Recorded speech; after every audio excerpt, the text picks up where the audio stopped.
Hey guys, it's Gretchen and welcome back to my channel. So for today's video, I am going to be doing a piercing video. Piercings.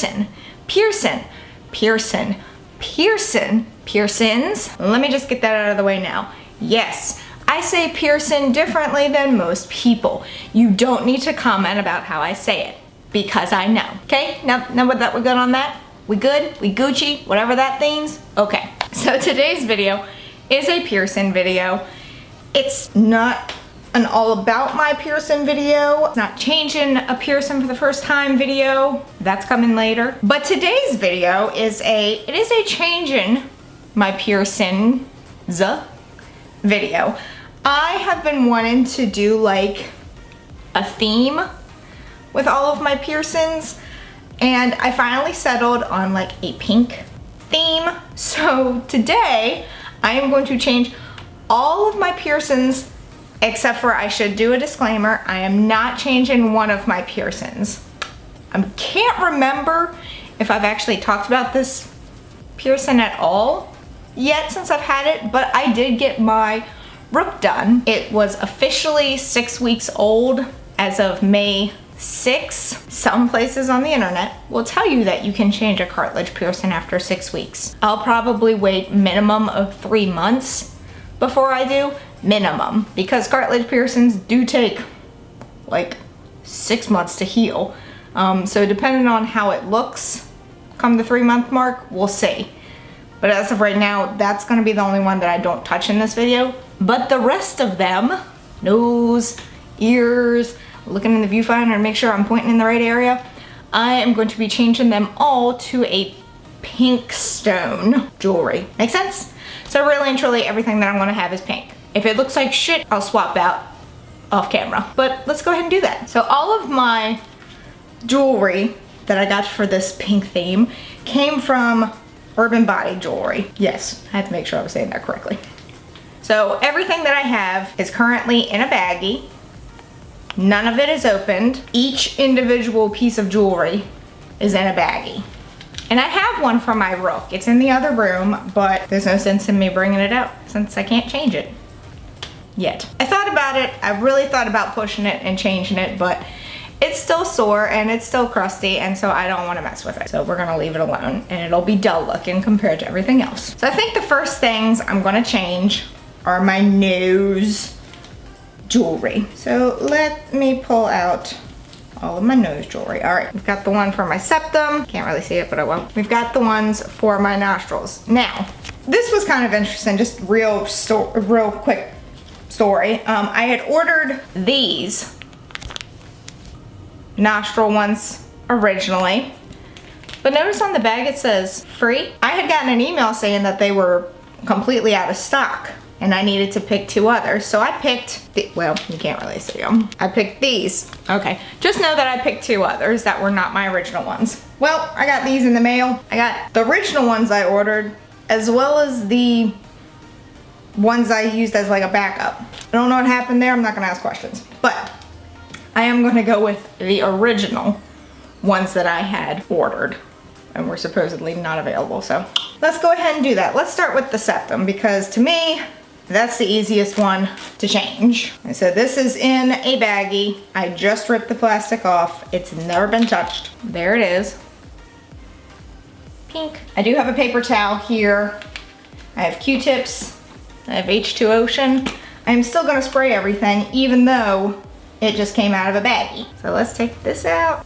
5 years later. All right, finally, got it unscrewed. Zooming in. Oh, that was easy. Of course, now this may not be.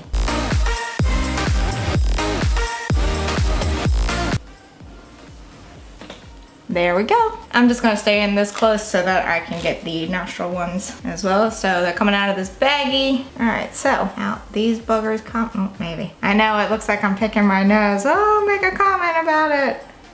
Go Gretchen picks her nose on camera. All right, now those were L-shaped ones. These are corkscrew ones, so I don't do corkscrew ones often. The only problem with spraying them before you put them in is that they get all wet and it's hard to mess with them. And it's gonna be really red by the end. Come on, work with me. You're gonna see that it gets darker and darker out my window. Probably should have started this earlier. Let me get out my mirror. Okay, there's one. So red now. This is why I don't get corkscrew ones too often.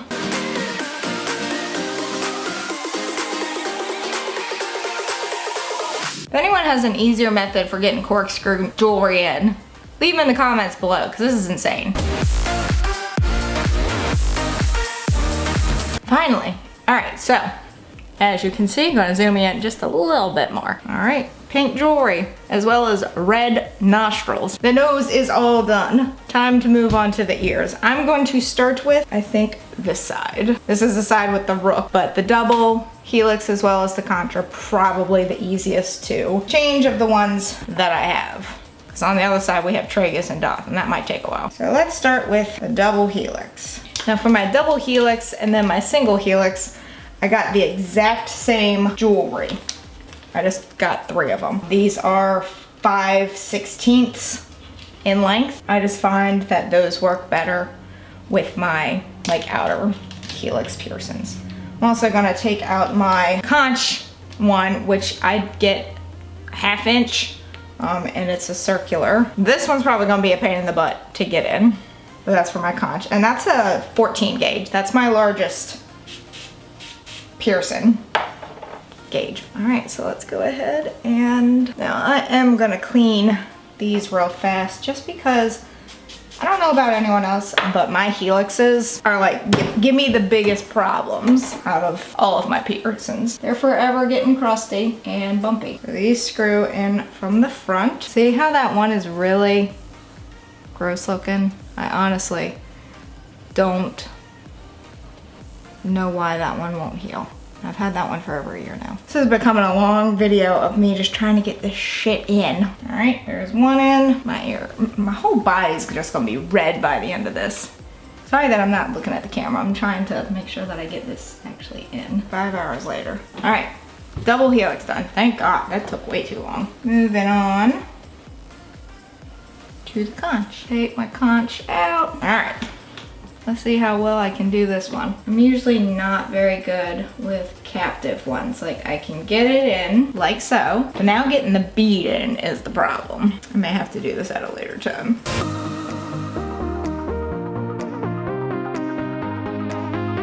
We're gonna come back to that one because this is just taking way too long. As you can see, it's gotten dark outside since I've started this video. I should have started earlier in the evening.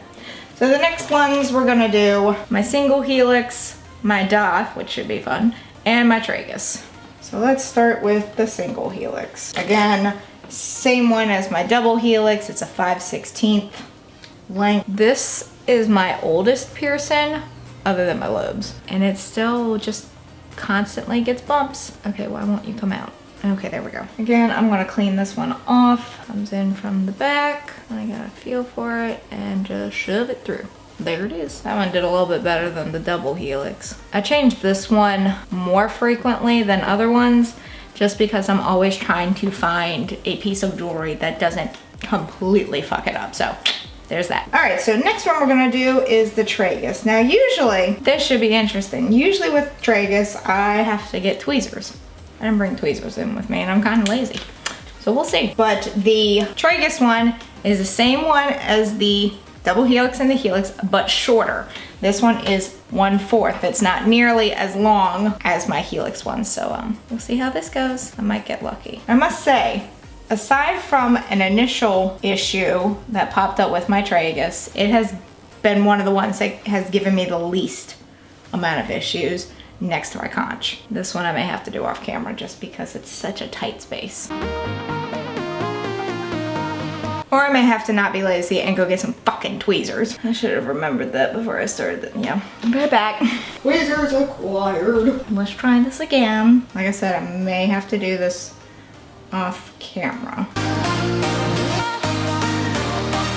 Haha! I thought it fell in my ear.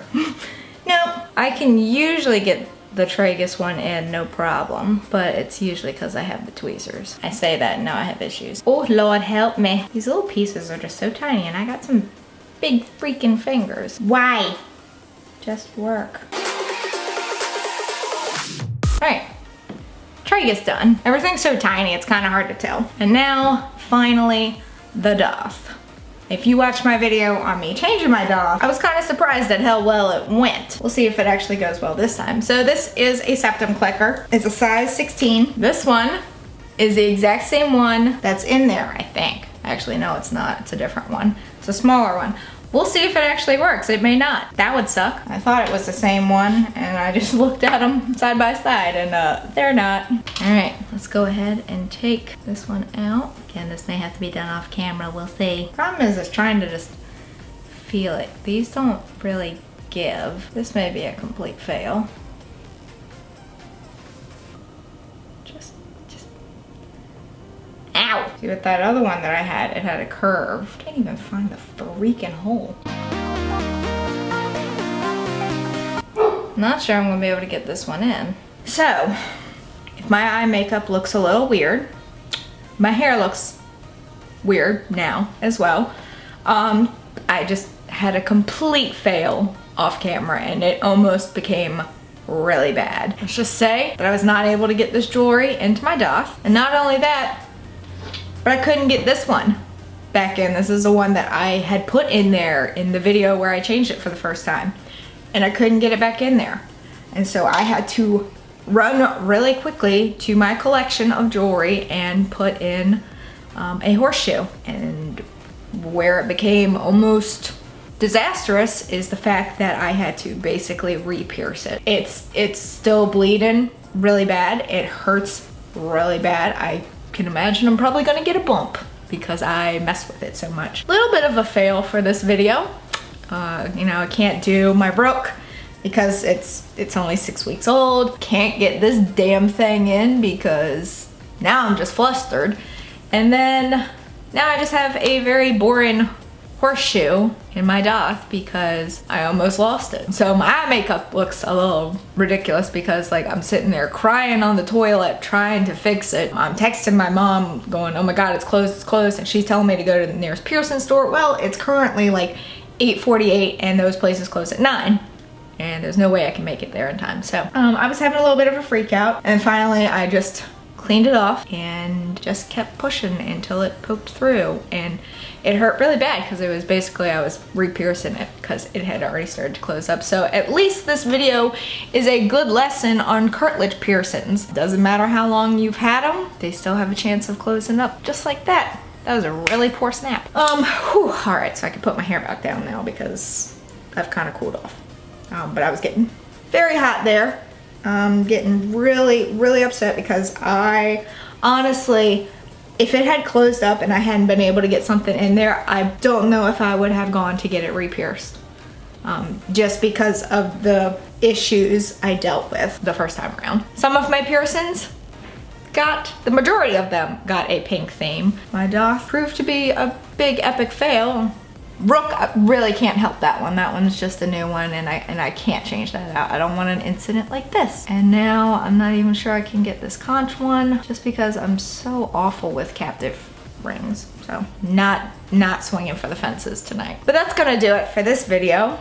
Can't wait to put the word fail in this title. If you enjoyed it for whatever reason, you should go on down there, hit that subscribe button, give this video a big old thumbs up. You should give it a big old thumbs up because of the trouble I went through with this fucker. Maybe I'll do another video. No, I'm not gonna do any more videos about my daith because it's just a pain in the ass. So until next time, bye guys. God, I'm so mad at myself. There's also a lot of blood now.